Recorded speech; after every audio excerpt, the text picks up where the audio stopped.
Okay, well, good afternoon, everybody. So I thank you all for taking the time to come today. We have our sign-in sheet. Welcome, Mr. Chris. We have our sign-in sheet. So we have that there. As we go through this presentation today, this is part two of two, and more to come. We have an assortment of different books that we have available here, all that address standards-based, aligned, etc. So you can peruse those. We have, Mrs. Squibb was kind enough to bring her data tracking binders here for your viewing pleasure. And several of the Harker teachers have been so kind as to stop over and are going to be sharing some strategies and ideas with you as well as we get to our question segment. So anything that, the one thing I will say is before we get started, and I think there's a slide that addressed it, take note of your questions. I'm going to stop at some key points, in particular before we turn it over to your question segment for the teachers. But if you have questions throughout the PowerPoint, just kind of make note of it, and then we'll stop at a couple key points you can ask. Okay, here we go. And I'm sorry, I don't have my fancy clicker. It's not working today, so I'm going to have to stand kind of over in this vicinity. Targets for the session. So we want to identify how this grading improves learning for our students. That's going to be a quick review because we've kind of touched on that already. Explain the rollout process. That's where a lot of folks are interested in, the logistics involved. Identify what standards-based grading is considered, why it's considered a best practice, and provide a time for you to hear from other staff, see examples, and ask questions, which I think is kind of the pressing thing at the moment. So this Teaching Equal Learning, there's a little cartoon here, and I can't take credit for this. I have to give Kristen credit for this cartoon. I taught Stripe how to whistle. I don't hear him whistling. I said I taught him. I didn't say he learned how to whistle. And it just kind of speaks to standards-based grading or standards-aligned grading. We're tracking not just what we taught, but what the students learned by looking at each standard individually. So I already talked about the books, but there are a lot of recommended resources for you, including your colleagues, myself, Kristen, and reaching out across the buildings. People are always willing to answer questions, but we do have a lot of helpful resources that have a lot of examples as well for you. So just kind of cruising back over some of the things we already talked about. We talked about the relationship research between the grading and the traditional grading and what actually is being learned. One piece that we didn't talk about last time was multiple studies showing the same school, same course, dramatically different criteria. We kind of touched on that. It was interesting that Marzano did some research. Thank you, Lee. I don't know if it'll work, but we can give it a shot. Is this one doing? Oh yeah, yours is working, good. Thank you. That's very helpful. Marzano did some research, and this was all the way back in 2000, showing, this I thought was interesting, affluent schools versus urban centers having very different criteria for what success looks like. Same standards, but different criteria for what the success looks like. And part of what standards-based / aligned grading tries to do is to norm that criteria so that all students are expected to achieve the same results to reach mastery, and there's less subjectivity to it. Standards-based grading allows educators to teach students powerful lessons about taking responsibility. And so this was a cool analogy that we used a few years ago with the parents, and we wanted to stick in here. And just check out this slide. And it's about packing your parachute. So imagine you're on a plane and you're packing your parachute. Take a look at this slide and see what you think.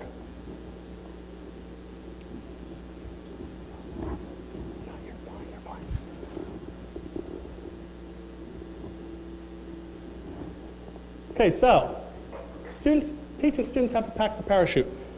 Who packed yours is the next slide. Who would you want packing your parachute when you look at that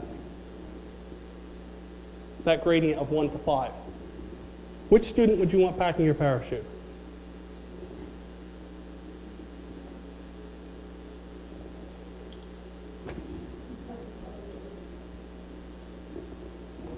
Everybody, what do you think? I know what I think. So I hear some number 2s. Child that demonstrated how to do all the steps correctly and explained it. And the other options were they completed most of the steps and they tried really hard. They completed most of the steps correctly, turned in their homework, tried really hard, were a really nice kid. Mom gets very upset if they don't get an A. Child identified all the steps correctly. The teacher thinks they should be ready. So we want them to be able to demonstrate they can do it. I'm not getting on an airplane and depending on someone to pack my parachute if I just think they know what they're doing. Because if we jump and we go to pull the cord, it could get ugly. Welcome. Oh, got our second sheet. So you get the point. You get the underlying message here. This is pulled from, Kristen, correct me if I'm wrong, this is pulled from just examples of higher ed and requirements that are set. And again, I have to give Kristen credit for this slide. Yeah, if you look.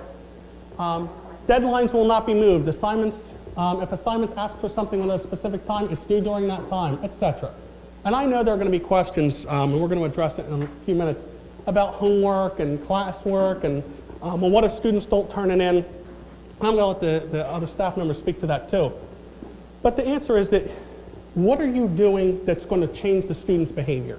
So if you're giving them a lunch detention, or you're giving them an after school, or in past practice we were giving them zeros. You and I both know I had students, we were giving them zeros all year and they still just didn't keep turning in their stuff.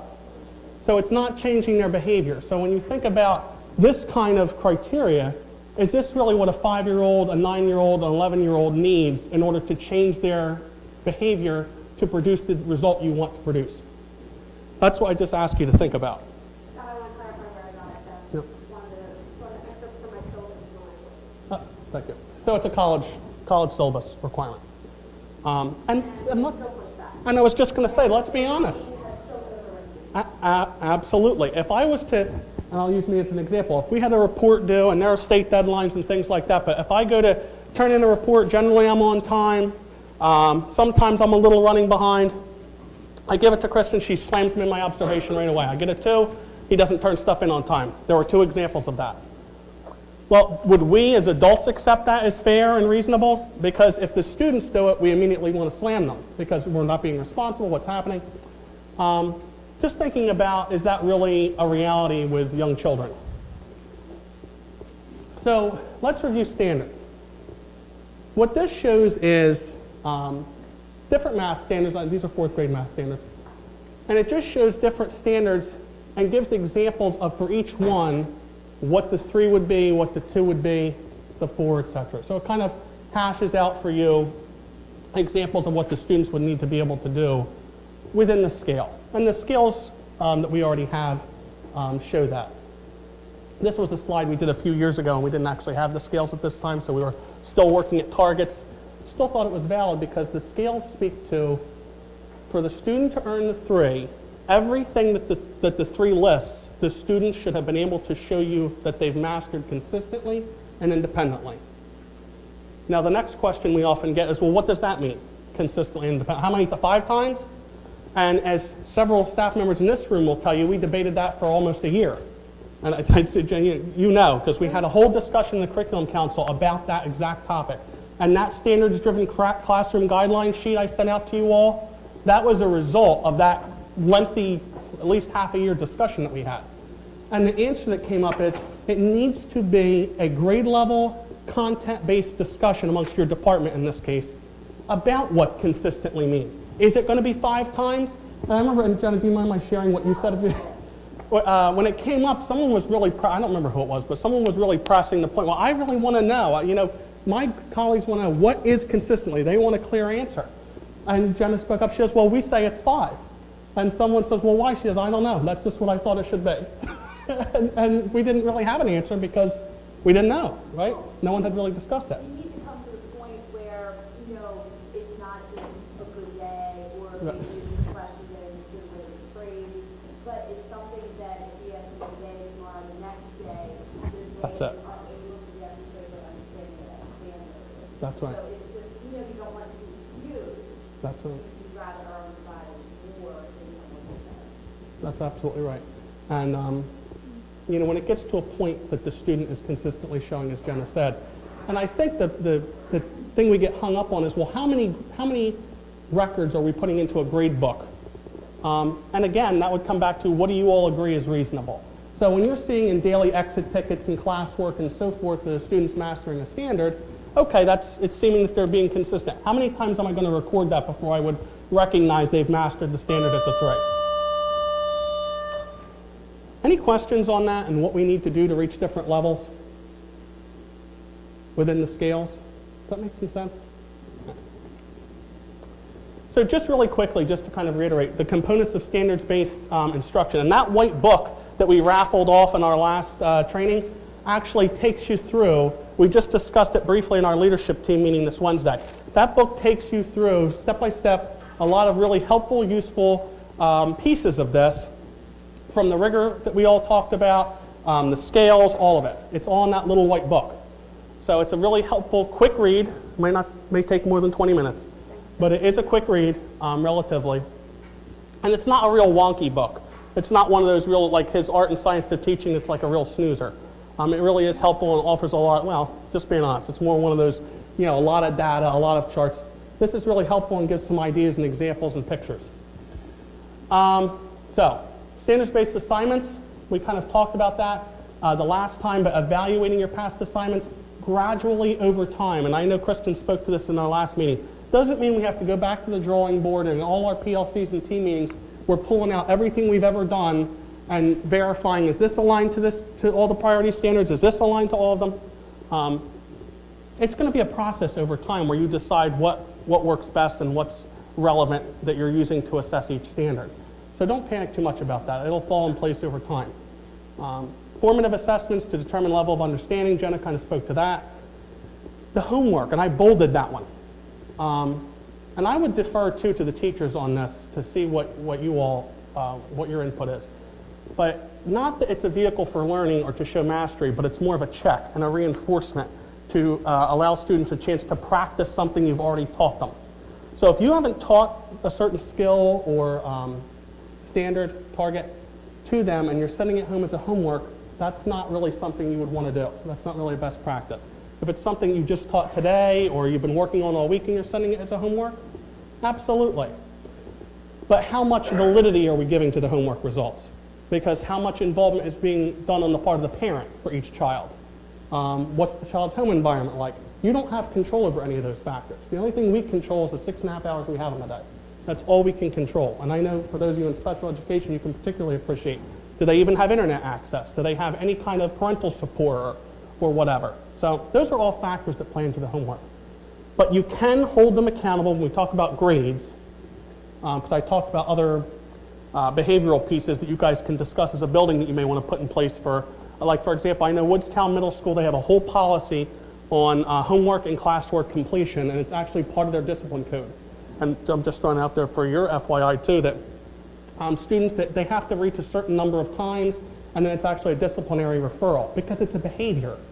It's not part of their mastery towards the standard. That's a behavior that you want them to work on. So we'll be assessing that through behaviors that support learning. Teachers' data binders, we have examples of that. We're going to talk about that. The weekly folders that you're sending home as a form of parent communication. The trimester report cards, and the 21st century skills. Now, the one thing, teachers keeping track of data and folders. What I actually have for you, and you're kind of really the second people to see this. One of the Harker teachers, I'll put this thing, or I'll give it to you, pass it around. Okay. One of the Harker teachers was kind enough, you don't have to walk it around, Lori, you can just pass it down around. One of the Harker teachers was kind enough to put this on-course how-to guide together for everybody, which was really nice. Mrs. Ferrara took time and she put this together, and she even included pictures on the back for you of what it looks like in on-course gradebook. So if you're using on-course gradebook, you're going to see how to do that and what it looks like in your gradebook. But I do believe, and I know Lori, you sent me an email, and I'll try to pull that up when we're asking questions. Lori actually sent a copy of the gradebook she has used to me for you guys to see as an example. And Denise, I think you've shown your gradebook as an example. So just to give you guys some ideas. We're going to look at the examples as we get into that. Really quick, we looked at the gymnastics thing the last time we were in here. Put my little clicker now. You'll hear this one, or maybe you already have, or maybe you've thought of it. My child's competitive, he or she won't work hard without a letter grade. You're going to hear that from the parents, or you may hear it from the parents. Again, we come back to this. If they're in sports, does the parent judge how they're doing whether or not they got an A on this rubric? If they're on the soccer field and they're talking to the coach, do they say, are they at an A level, would you say, in their performance today? Or are they saying, what do they need to practice in order to be playing more? What do I need to see in order for them to get to the next level in their athletic abilities? They're not asking about ABC. They're asking about what skills do I need to be working on with them at home. That's the bottom line. Just kind of moving towards summation of all this. Carol Dweck, the first slide, and I might have forgotten to mention it. This whole growth mindset movement is what led to the standards-based initiative. Thank you. Oh, okay, we'll make more copies. Thank you. So what are we really trying to teach? Are we trying to teach students perseverance and that they keep going until they can master what we're expecting them to master? Or do we teach them that if you receive a grade, that's what you are, and that you're kind of fixed at that? It was interesting. I don't know where we were, but we were at some kind of a training or workshop or something. There was a presenter here, and they said that they did a survey of their staff. I think it might have been, actually, I don't know if you were there. I think it might have been Tracy Severance. I think it was the principals and I were at a workshop. She surveyed her staff, and she asked, what do you believe the students are able to do, the general education students? And it listed a series of skills and abilities that the students should be able to do. And the staff responded in varied ways about what they thought the students should and shouldn't be able to do. Then they asked specifically about special education students. They asked about ELLs. They asked about gifted and talented, and so forth. And it was interesting to see that when asked about the gifted and talented students, the teachers' expectations, of course, were what? They were higher. Oh, well, they're the gifted and talented. They should be able to come in, and Mrs. Campbell's not here, but she's teaching an accelerated math class. I've already heard from her, majority of the students are coming in at the 3 on a lot of the 6th grade scales. Well, that's what we'd expect. They're accelerated students. When asked about the special ed, the general ed staff, I want to say it was like 60-some% maybe, believed they were able to achieve mastery. Within the special education staff, 30% thought they could achieve mastery, ever, period. And she said, she was very careful to tell us, she said, I disaggregated, she made clear to the staff, I'm not talking ABA. So she made it clear she was not talking about those extreme special needs students. So it was interesting to hear that. So that challenges our belief systems. If we come in saying, these guys aren't going to get this, they're not going to get it. You have to believe that they're going to be able to get it, and you're going to give your best shot if you're expecting them to give you their best shot. And that's kind of why we ended with this piece about grit. That's what it's all about. We've said it before, I'll say it again. What we did before wasn't wrong. We're just trying to make things even better. That's the bottom line here. So we're here for you. I'm here. Kristen, you've heard all this. You know we're here. We're going to be coming over. We've got professional literature. I want to open the floor up now, and I want to preserve a good amount of time for you guys to all ask questions. And if you don't have questions right now, I would just ask, we can go to the other teachers and ask them to share some tips. But does anyone have pressing questions? Mrs. Paul. What's that? Oh, yeah. My kids, if I have to work on a skill, such as, we're supposed to be working on pronouns in 6th grade, but they need to still be able to do common and proper nouns. Mm-hmm. And I'm working on that. I'm not going to put that in the grade book, though. I mean, they're not, even though we're working on it, we're not going to actually assess because that's not one of the 6th grade standards. Like, I don't know how to. I see what you're saying. So you're talking about prerequisite skills that they don't yet have that I have to teach before they can get to that. Oh, absolutely. And you're going to teach those prerequisites. I'm going to teach it, but I don't assess on it. It doesn't go on the report card. It doesn't go on the report card, but it could be, well, it does in a way, because that's something, that may be a conversation as you guys have, and turn it to me. And we're recording this, by the way. That's why we're doing this microphone thing. So I don't mean to stand here goofily with the thing in my hand. As time goes on, you may want to have a discussion within the special education department particularly about, do we want to look at adding some additional score 2 targets into our scales that we need to look at as part of the grading process. Might be something you want to think about if you're seeing that there are certain foundational skills that students coming in are consistently not demonstrating. Or maybe because we haven't got to the pronouns, it would be a 1 still because we haven't got to what the standard is. Can I speak back to that? And you guys jump in. It's like Okay. where you are and what your thoughts are. However, I really don't think I need that, but in terms of that, it's not any different than what it was when it was a grade. When it was a grade, you were still giving a letter grade of a sum of something. And you were not probably grading on the pronouns that you were scaffolding that you were teaching. Perfect example, my son gets grades. He gets letter grades at 6th grade. I just had a conversation with his teacher about some foundational things that I know that he needs to work on, calling her attention to it. However, his grade on his rubric was about the content that he was doing, but yet she still was pulling small group, targeting that pronoun skill, or whatever skill it was. For him it wasn't pronouns, but it was something else. So when you're doing it, you're still providing formative assessment because you're teaching it, so you're monitoring it, so you still know where they are. But the grade on the report card obviously is the grade level priority standard. So when you're doing that, and you guys jump in because you've done it, in terms of, we had talked about before, when you're grading on the priority standard, you're still grading it considering the accommodations and modifications that the child gets. And you always can indicate with support, things of that nature along the line, so it doesn't seem to be independent. But I saw Lori's hand up.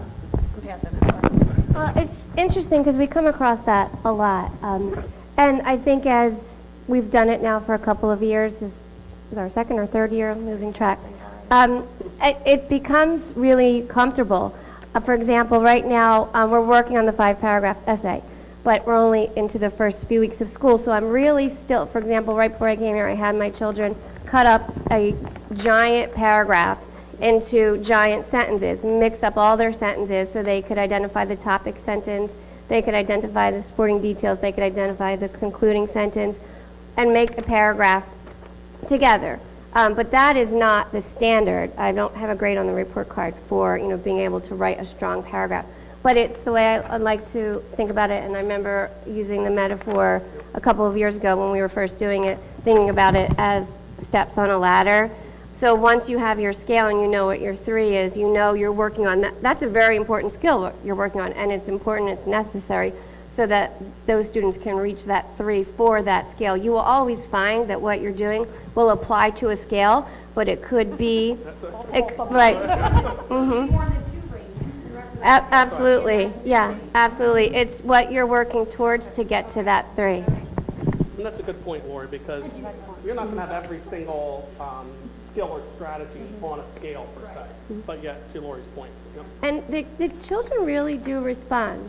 I was one that loved the idea of an 85 is an 85, and it's just we were so used to that, the percentages, and it made sense to us, it made sense to the children.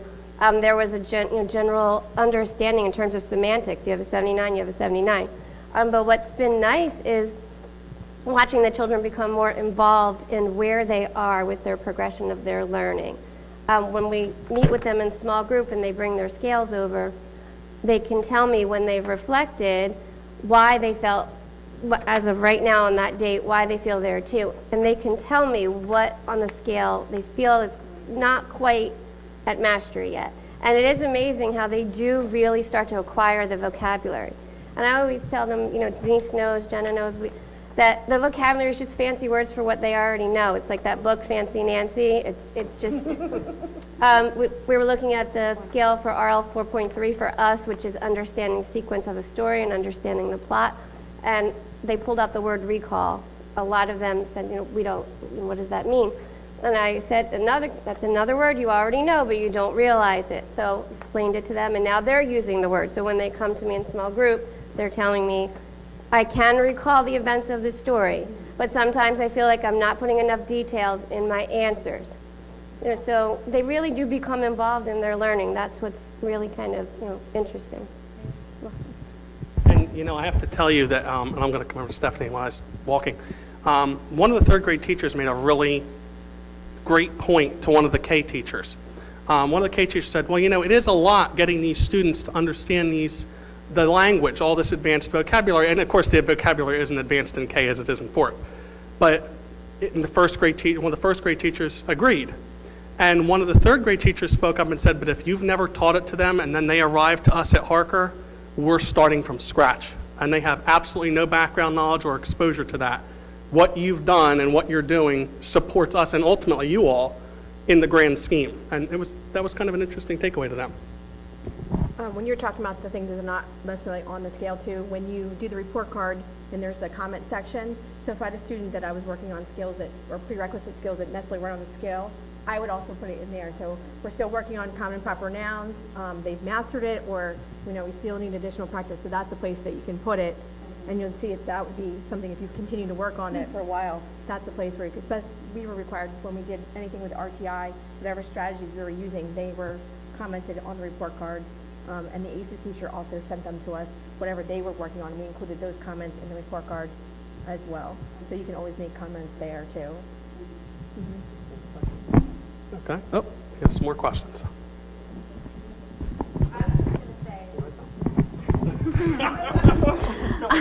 I was just going to say that a lot of the times for those skills that weren't necessarily on the scales, we had comment time slips that we would fill out and write down specifically the skills that we worked on for, even if it wasn't during comment time, and I would do it during small group. And then I would send those home daily and have the parents sign them and send them back, so that way I could say, okay, well, we worked on these skills this many times and she still hasn't reached her goal of mastering it. So I actually wanted to switch gears a little bit because I think I actually finally somewhat understand all of this. It's taken a long time. I guess I'm struggling with the accountability piece, especially in middle school. Like, I gave an assignment on Monday, they didn't finish it, not Monday, Tuesday. I gave an assignment, they didn't finish it. They had all day yesterday to finish, and they still didn't finish. So there's no real consequence for that. And even with, like, when I get to teaching area, I tell the kids, you have to label it units squared. Otherwise, you're going to lose points, and that that doesn't mean anything anymore. But so, like, how do you, and I know we talked about it being behavior, but am I going to discipline a kid because they didn't label their area units squared? Yeah, and it's a great question, and I'd like to, we've talked about this before, but I have to tell you, well, yeah, but, and here's what I'm going to say. What's been interesting is, and we could get into how they're implementing it and everything else, but I know from inside intel that they have a policy. It's that you get, let's say, Cal, it's 3 referrals or 3 instances where they haven't turned something in on time. You've held them for a lunch. I can't remember what all the steps are, but you get the point. A parent phone call was made, and then it's then an office referral. The question still is that producing their desired result? I mean, it may make us feel better, but I will tell you, it's not changing the behavior.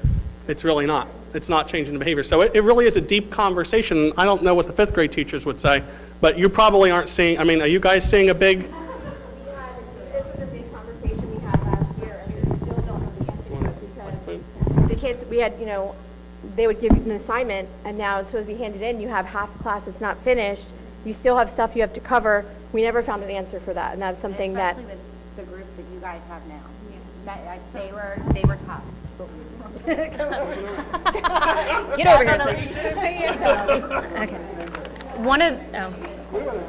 As far as like the homework situation and them not bringing it in, one of the things that I did, because we're busy as a teacher, is I had a no homework binder. And the kids would literally, if they didn't have their homework, they went over to their binder, they opened up to their number, had little numbered tabs, and they wrote the date, the page number, or whatever the assignment was, and then I gave them an excuse column, which was great to read. Very entertaining. So that's one thing that I did last year. This year with Class Dojo, since I have 2 homerooms, I actually created a Class Dojo that says no homework. So when they don't have homework, I ding them, which is great because now it electronically keeps a record of every time they don't have a homework assignment. So that's one way you can at least track it. And it's on our grades, isn't it? One of the categories? General development. So then you can see how many homework assignments did little Billy not turn in. And then that's an area.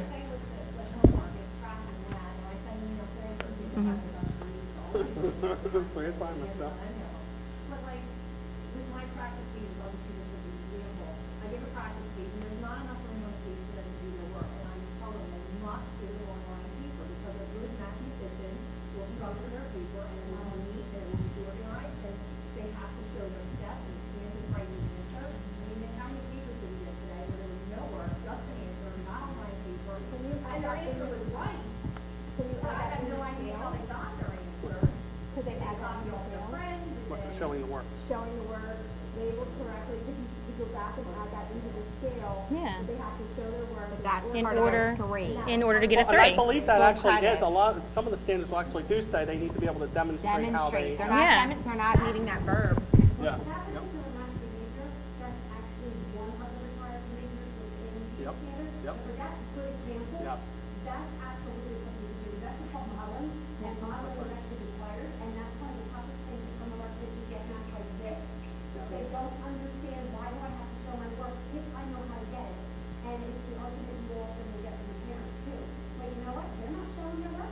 That's very nice. Now you're gonna do it again, and now I wanna see it. You know, whether it's their double homework, whether it's, sorry, it is go outside, whether it's whatever. And unfortunately, it's a behavior. Right. And train them, but it, because we did that for the very first practice week. Nick and I sat with them and had their mind paper, had the practice week, modeled out what their papers would look like, and then the next one we continued with it.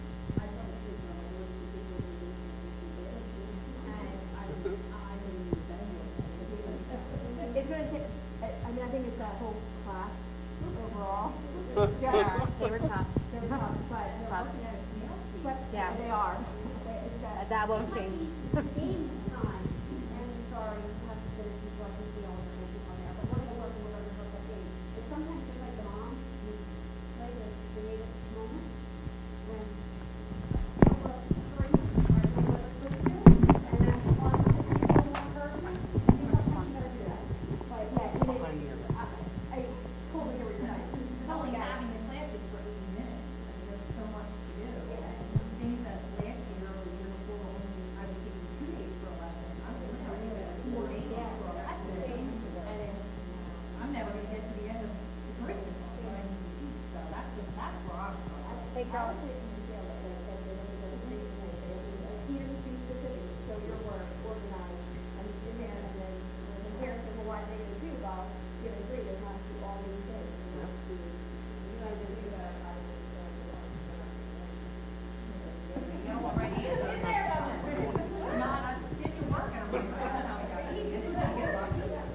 Cal, if there's not enough room on those papers, you can go into the big ideas and make it too, well, I didn't know if it was, but sometimes they don't give you enough room to work the problem out. No, I make them do it online papers, but I think it's Well, yeah.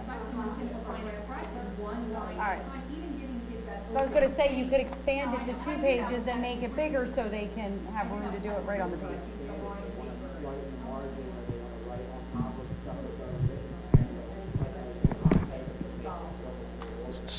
So one thing I would say is that it sounds like we still need to come back to the drawing board across the board in this discussion. And I will tell you that my feedback from Woodstown, which is, I speak to them just because I have connections there and because they're doing standards aligned grading.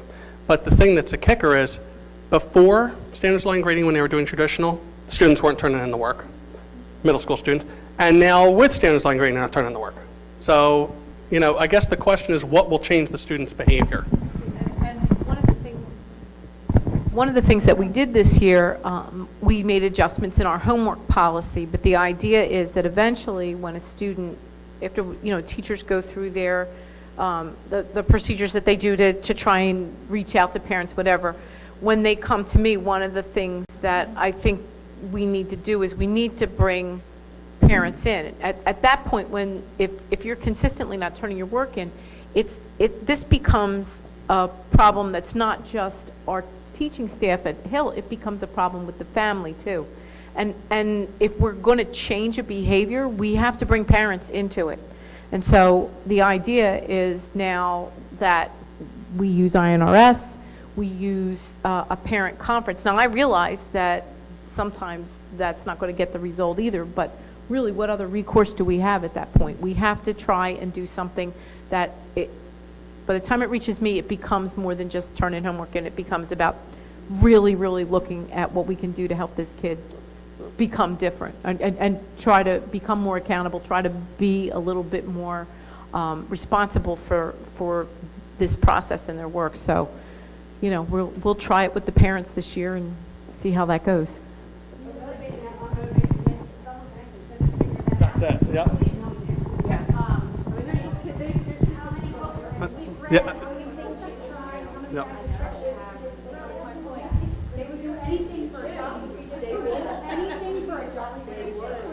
Okay, so are there any other questions beyond this?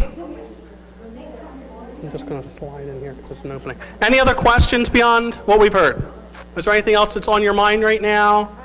Oh, we have a question. If our standards on the report card go through Yep. and say first trimester, don't I continue with that standard for the second and third trimester, or is that it? Good question. So let me just make sure I understand your question. So Donna was just asking if we have priority standards on the first trimester, I just want to make sure I understand you. Do they all carry to the second in addition to what else comes into play? Okay. So from our understanding, your priority standards are the ones that are on the report card. And those priority standards are the ones that will be getting the number grade for the trimester.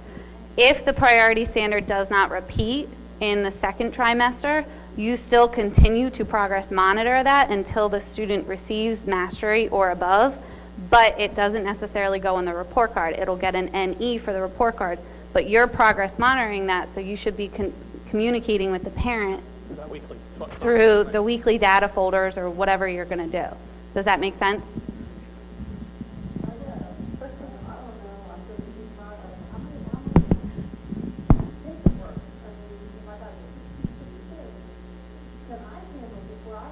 You don't have to progress monitor every single one of your students. You're progress monitoring those students who...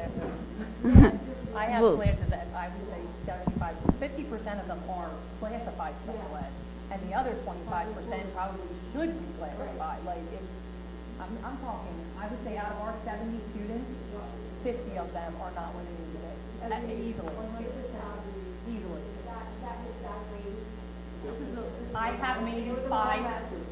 I have maybe five kids that are able to do what they're expected to do. Better working language arts. All this data is better language arts, but math is an area of real concern. So my question is, are they capable? Not have they, but are they capable? So if they are, and if we believe they are, and it comes back to what we were just saying earlier about motivating the unmotivated, I mean, if it's a matter of motivation, that's one thing. If it's a matter of competency, that's another issue. So...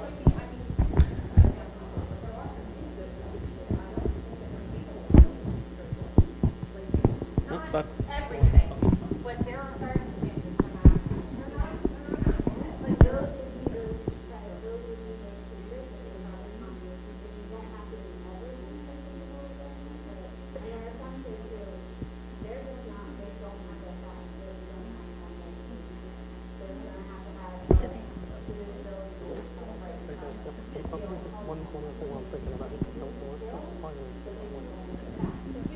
What?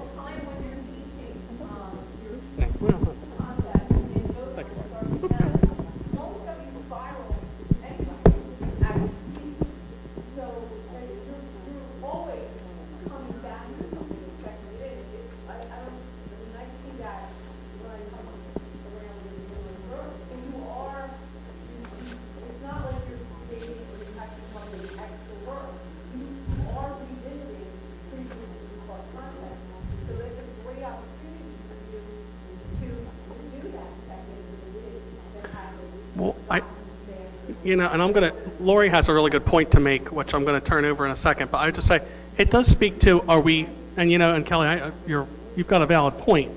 Heather and I were just talking earlier today, if students in the INRS pipeline are being progress monitored, and we're progress monitoring the heck out of the students in Tier 1 in your classroom, students that came up on the STAR watch list and they're a concern, and then they get to Tier 2, and we're progress monitoring the heck out of them. And they get to Tier 3, now we're even more because we might be looking at special ed referral. We slap an IEP on them, we're good. Is that accurate? Or do we continue to progress monitor the heck out of them? Even more. Because, you get into that whole, that's a whole other, but my point just is, are we just teaching it or are we making sure they've mastered it? And because at the end of the day, if they get 60% of the PARCC content, and it's not all about PARCC, but the standards assessment PARCC. If they get 60% of it versus the 100 because you didn't get to the 100, that's better than, you breezing through 100 and them getting 30% of it. I mean, if that makes any sense. But it's 75% of one class.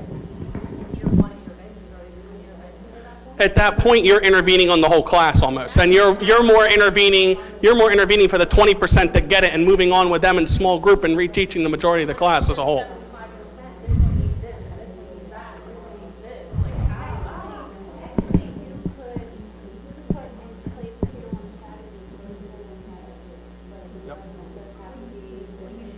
Strategy in place for the whole group, but you're only taking data on the kids that actually need it. That's my, I guess, my guess is like, when a class of 75%. I want to Mrs. Savas say something. You do feel overwhelmed at first. I know I did. Absolutely. It's such a normal feeling. And I think it sounds more massive than it winds up being. And you're right. We're only one human being, maybe two if we're team teaching, you know, in a classroom with 20-some children.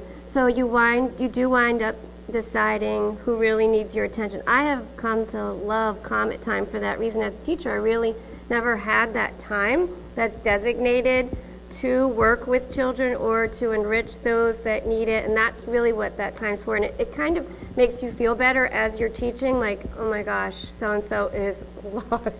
And you know, I'm going to have that opportunity. I'm definitely working with this child, you know, later today during comment time. And the comment time slips that Denise was talking about, they're so helpful because they help you have a record of what standard you worked on, send a little note home. You know, you could keep a copy of it yourself, and which you would, you know, for your RTI, for your progress monitoring. And yes, it absolutely, we do what we can. It is overwhelming to think fourth. So I know it's different than sixth. And the fifth grade, are you noticing a big change this year now that it's departmentalized? Like, are you finding it to be a little bit more, like, where you went from only having 22 kids or whatever to now having? I feel like I need more time to get into a rhythm. You know, there are other things that have changed with our schedule, you know, that are affecting that. But I know, you know, I figure give it some time, I'll find the rhythm that works. Yes, I've got double the amount of kids, so yes, Jenna and I have to check with each other if I'm going to send so-and-so to Jenna at common time or she's going to send so-and-so to me. And we're starting, you know, we do need to get in that groove, and that's what we're working towards. But once, I think what I did, and I know, and I hope you all have realized how awesome Denise is with binders. She is the binder guru. So this idea came from me watching Denise, and when I saw her do that, I was like, I love that. So put a comment time binder together where I put in, and again, Denise's idea, put in all of the different strategies I'd like to practice based on that standard. You know, so it takes a little time to put it together, but it's there, and when it's comment time, I grab it. And so I already have the papers that I need to practice for that specific standard, and my comment time slips are ready. Because you do only have X amount of time. You might get hopefully 15, 20 minutes with a child, maybe 15, 20 minutes with another child. And then what I found that worked for me, and I know it's a different dynamic because fourth is different than sixth. I really understand that.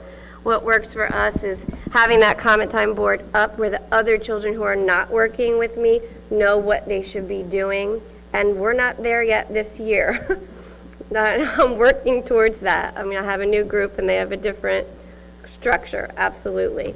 But once it's up and running, it really serves your purpose with standards-based grading because you feel like, okay, I really need to work on this standard with this student. And then it helps you with your RTI, and then you know, wow, it's March, we're hitting March, and they really still are not getting this standard. So then you know you have to take the next step, and you've really tried. I just have to tell you, too, just so because you asked a question about departmentalization, and Julie can vouch for me on this. We actually had the third grade asked, are we going to be departmentalized? It really would make it easier on us. And their reasoning for saying that is we're trying to do all this for social studies, for science, for math, for reading, for writing, for phonics, for this. So they only have 23 or whatever it is, but they're doing it across 5. So they end up having almost Stan's load of data and progress monitoring.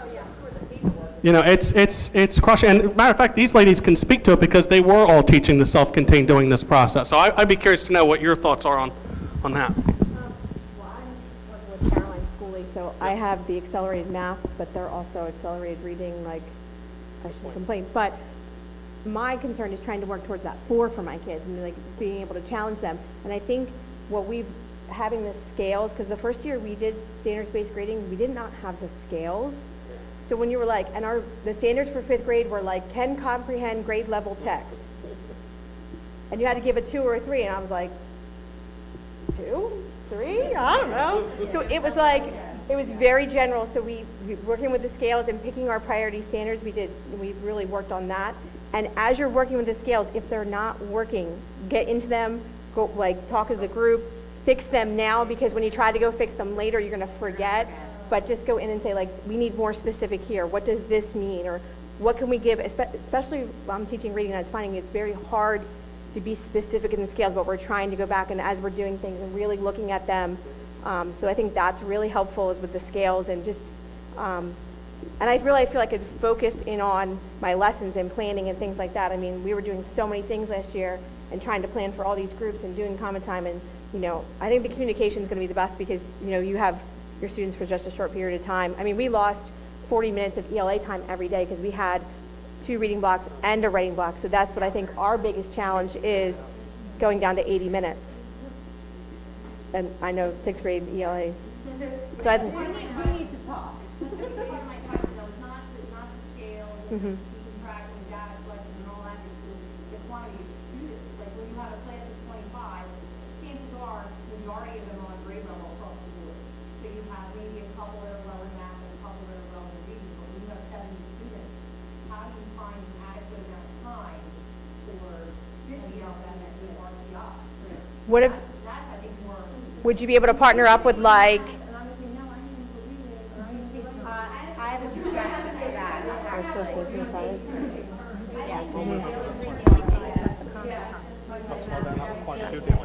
Oh.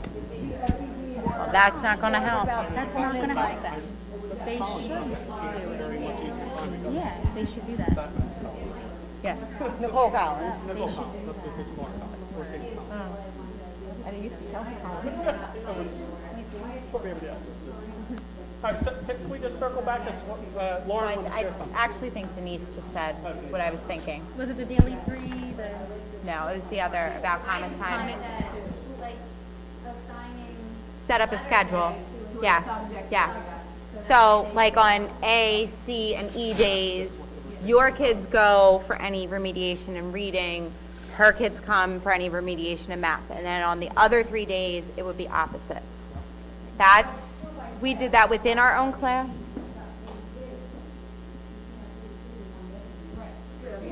No, not necessarily. And the other point, No, you create a rotation.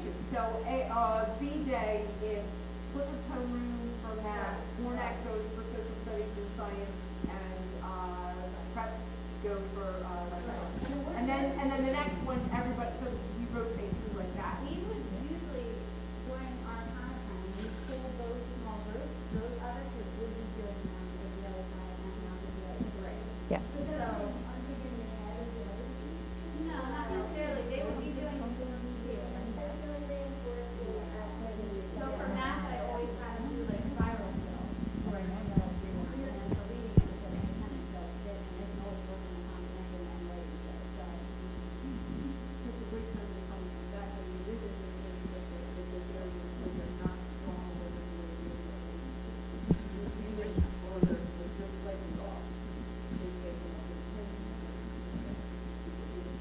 And we were talking over here. Last year, the way I structured my math, because I had a group like you, majority of my kids needed that RTI constantly. I had the same, probably half of the class needed to meet between Chris and I. Half came to me, half came to him, and then we had a small group of kids who could work on their own. We structured our class using daily 3 to be able to, within the regular math block, be able to pull groups because they needed that much intervention. They really did. We're trying.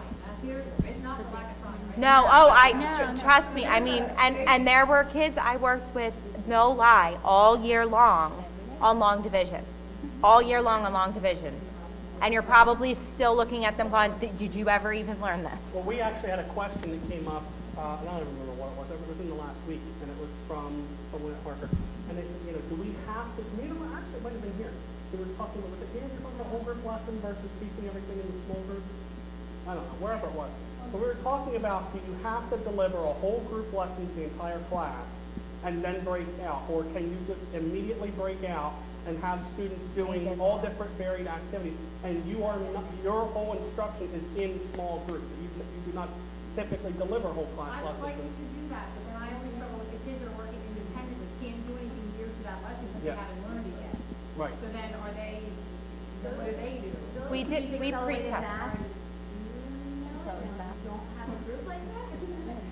That would be where, like, as a teacher selection, needs to be, so that way the first group is the lowest, and the second group is where, for we, it's guaranteed to do anyway. Can they use accelerated math or anything like during that specific time and put them on there? Wonderful. Let me tell you something It is about that. wonderful. I love it. October 17th, the trainers coming out of the district, you're going to get person training with accelerated math. And the Good. second thing is that we actually have the online hub now. They're like 2-minute videos, 3-minute videos, which I'm going to, you can get into it now. Renaissance University. When you log in, it's ready, you click it, you type in your email, and it's good. So there's, No. so that's another thing. I sent an email out to all of you that it's coming back. I don't know Well, if they it wouldn't be screwed on something my, up. I don't think it would be on mine anyway, but yeah. But they screwed something up. So they're fixing it. And I'm supposed to start my technology rotation. They said 47 hours. So guess what, they're doing reflex for now. Where's my little thing? Okay, we got another question. This will be our final formal question, and I'll stay and, yep. Okay, so we gave an assessment today, and multiple standards apply to one question. So for example, like an open-ended extended. I'll bet. Yeah, we made our cover sheet. We made our first cover. But then as we were looking at the test, the extended response, not only does it apply to, you know, our R61 for citing evidence, it also applies to L61 for, you know, sentence structure and all that. What do you put on the cover sheet? Both standards for one question? You can put both. That number in both. I actually have a couple of samples of things if you want to look at, like, stuff Okay. we've done. And like, I noticed those right now at your ELN test today. Yeah. And like, one of the standards is like analyzing the question. Right. Analyzing something, but that question is multiple choice. Right, yeah. So, even if they get it right, they're not analyzing, so they're still at that 2 level. Yeah. That's a really good point. Getting all those questions right, That's a really good point, Denise. but they're not analyzing, so they're still at the level 2. Yeah. And it wouldn't be until you gave them like an open-ended question where So you're analyzing change the it to get standard. it right. So do you think I should change the standard on it? We Or can't still do the give them standard. No, I mean No, like on the cover On the sheet. cover sheet, will depend on what you're assessing, like what is the question. Take it off the assessment on there. Take it off and don't count it. Well, if you're saying it's part of, if you said it's multiple criteria, you just don't count the analyzing piece. Right, don't count the one that Just has- don't count analyzing, you count everything else. Standard that has the analyze. And then earlier when you guys were describing, like, for example, if they are supposed to answer a sentence or question in complete sentences, like R-A at least, you know, rephrase an answer, and they just write because blah, blah, blah, 3 words, how do you grade that? That's when it goes into more of the writing standard. Okay.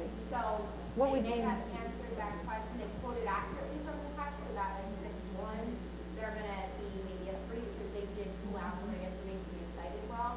But in terms of the writing component, they didn't do it organized, whatever, it is not proper structure, so the one of your language standards and one of your writing standards, they're still 6. Okay. So that question number 3 would go under W 6 point whatever, NR, Anything and. that's no response is gonna have multiple. Okay. Okay. We're actually working on rubrics to help us explore those more consistent, so we were more than likely to share once we come up with Yes, things. please. Is that like what Roberto sent last year? Was it similar to that, that kind of format, or maybe Julie sent it? Is it similar to that, what you guys are doing, the race rubric? We have a couple of different race rubrics that Okay. floated around. I saw one from Tara that was really good last That would be year. amazing. Yeah, and I have a couple of things we'll try to drive. Thank you. Yeah. I'm gonna email you. Okay. We've actually reached the end of our official time. Make sure you sign the sign sheet. We have the books up front. I'm going to hang out for a while, and anyone else that wants to hang out, you're more than welcome. But check these things out, and we are here to answer your questions.